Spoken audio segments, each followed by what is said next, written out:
Hello बहनों, राधे राधे। संगीता लोकगीत channel में आप सबका स्वागत है। आज हम आप सबके लिए एक सुंदर सा शादी विवाह में गाया जाने वाला लचारी गीत नटका लेके आ रही हूँ।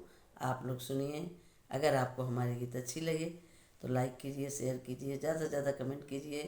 बहन प्लीज़ फुल वॉच करके सुनिए, सपोर्ट कीजिए। चलो हम सुनते हैं एक सुंदर सी लचारी गीत हंसी मजाक का। चारि सखी ठाड़ी अंगनैया, बतावा सखी के कर कैसन सैया। चारि सखी ठाड़ी अंगनैया, बतावा सखी के कर कैसन सैया। पहली सखी बोली हमार पिया गोरा, पहली सखी बोली हमार पिया गोरा, से जिया पे करैया जरोरा। बतावा सखी के कर कैसन सैया, से जिया पे करई अजोरा। बतावा सखी के कर कैसन सैया। चारि सखी ठाड़ी अंगनैया, बतावा सखी के कर कैसन सैया।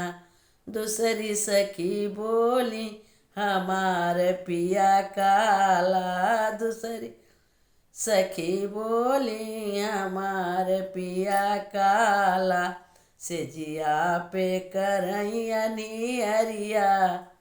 बतावा सखी के कर कैसन सैया। चारि सखी ठाड़ी अंगनैया, बतावा सखी के कर कैसन सैया।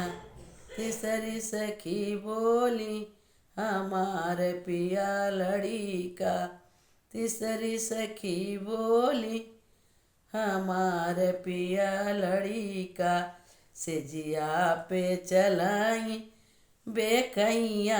बतावा सखी के कर कैसन सैया, से जिया पे चलथे बेकैया। बतावा सखी के कर कैसन सैया।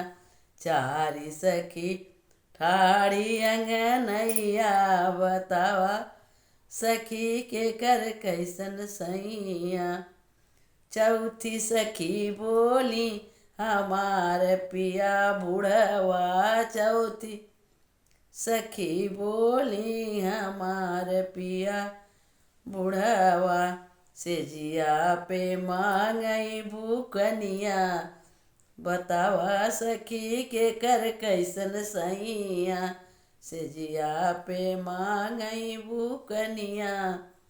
बतावा सखी के कर कैसन सैया। चारि सखी ठाड़ी अंगनैया, बतावा सखी के कर कैसन सैया।